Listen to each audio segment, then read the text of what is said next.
This is worksheet 6.2.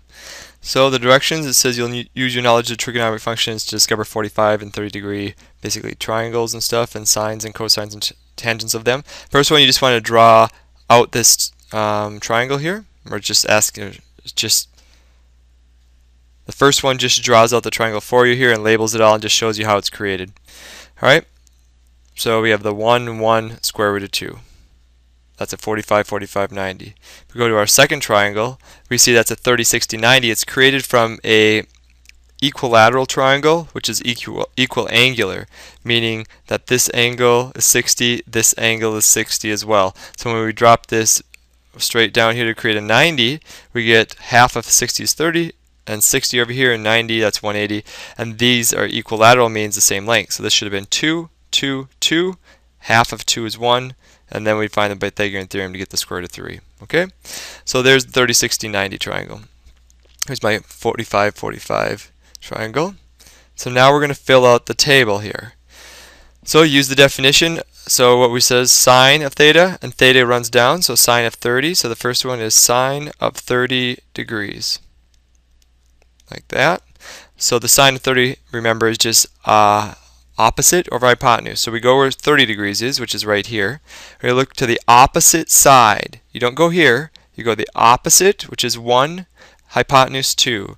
So 1 half. Alright, then we go to cosine, 30 degrees. Cosine of 30 degrees, same thing. Go here, adjacent, square root of 3 over 2. Square root of 3 over 2. And so forth with tangent, tangent, opposite over adjacent, right? So the tangent, though, gives me, of theta, gives me 1 over the square root of 3. But I need to rationalize that, okay? So I should multiply by the square root of 3 over the square root of 3. Multiply on top and bottom there. Alright, so I get the square root of 3 over 3. So that's the tangent of 30 degrees, the square root of 3 over 3. Cosecant is just the reciprocal of sine, so it's just 2. Secant is the reciprocal of cosine. Alright, but I rationalize this, or I need to rationalize this when I do it. So 2 over square root of 3. Let's rationalize again. Square root of 3 over square root of 3, 2 square roots of 3 over 3, 2 square roots of 3 over 3.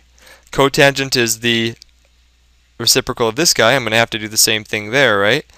3 over the square root of 3, rationalize, square root of 3, square root of 3,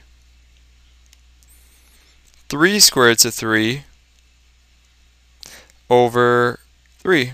The 3's cancel, so I just get square root of 3. Alright, there's sine, cosine, tangent, cosecant, secant, and cotangent of those, and now we can go to 45 and we'll do the same. Okay, so this should be a little quicker. Sine of 45 is the opposite over the hypotenuse. So sine of 45 is the opposite, which would be 1 over square root of 2. Alright, rationalize, multiply by square root of 2, square root of 2, square root of 2 over 2. Cosine, adjacent over hypotenuse, 1 over the square root of 2, same thing as the sine. Rationalize the square root of 2 over 2. Tangent, opposite over adjacent, 1. Now reciprocals. Now, rather than taking this and doing the reciprocal, I'll just go back to here. Sine of 45 is 1 over the square root of 2, so that's square root of 2. Secant would be the same, and look at this, cotangent would be the same, right? 1. Alright, then 60. Go back to this triangle. Let's erase this thing. We'll use 60 degrees now down there. So, the sine of 60, opposite over hypotenuse, the square root of 3 over 2.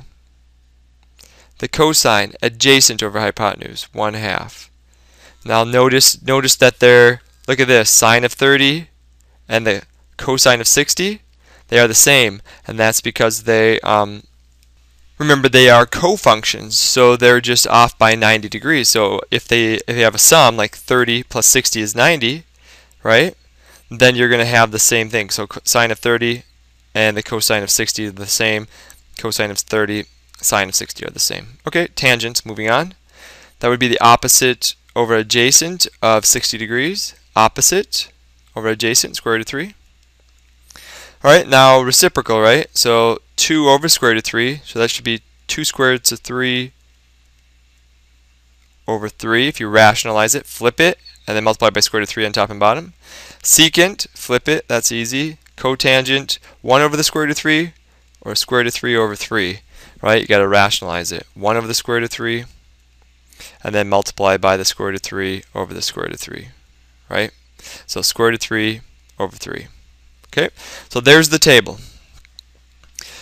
These are some things that you're probably going to memorize. These ones, at least probably right here. You don't need to memorize these because you get these from these. Okay, moving on. It says convert the following degrees to radians. So this is just kind of a review. 30 degrees to radians, remember. Take your calculator, 30 times pi over 180, and multiply it out. So here, I don't have that luxury. Take that off, that off. 3 goes into 18 6 times. So pi over 6. Okay, 45 degrees. 45 times 1, or pi over 180. 45 goes in there once, goes in there 4 times. So 45 is pi over 4. 60. 60 times pi over 180. 60 goes in there once, 60 goes in there 3, pi over 3. 90 times pi over 180. 90 once, 90 twice, pi over 2. Okay, so that's how you transform from degrees to radians. Now let's go the other way, from radians to degrees. 4 pi. 4 pi times 180 over pi. The pi's will cancel here, right? And then we just have 4 times 180, or 720 degrees. Pi over 8 times 180 over pi. The pi's cancel. This doesn't come out nice, but if you do it on a calculator, you should get about 22.5 degrees. 3 pi over 2 times 180 over pi. Pi's cancel. 2 goes into 180 90 times, so we have 3 times 90, or 270, right? Then finally pi over 12.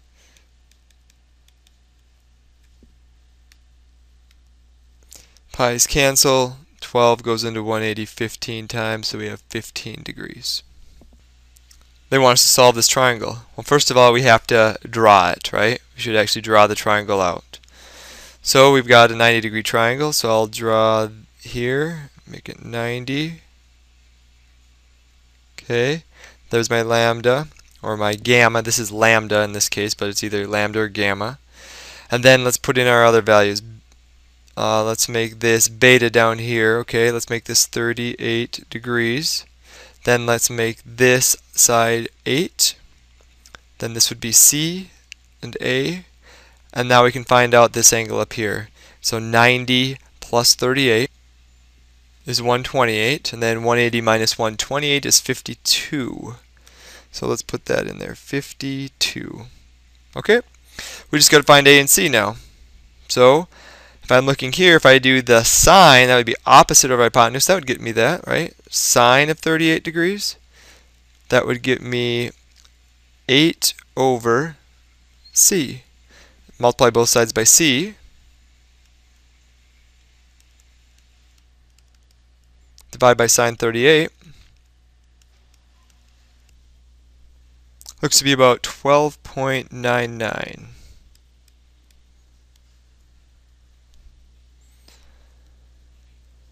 Okay, then moving on to get the other one that we have left. what we should do is not cosine, because we use C, we should use tangent. So tangent of 38 degrees would be the opposite over the adjacent, multiplied by A, divide by tangent 38. So A equals 8 over the tangent of 38 degrees, which is approximately equal to 10.24 if you round up on the 4. Okay, so there we go. I have A, B, C, and I have my lambda here, beta, and alpha, and alpha over here. Okay. All right. Last question on the homework is just draw the two triangles. Because there's a quiz on that, you just got to draw the two triangles. So remember, 45, 45, 90. Put the 90 in there. 45, 45, 1, 1, root 2. Then the 30, 60, 90, 30, 60, 90. Then I always remember square root of 3 goes with that one. And then 1, when you square square root of 3, you get 3. 1 squared is 1. So that means 2 squared, or 4 up there, right? So that would be 2 squared for Pythagorean theorem. And that's it. That's what I want you to do.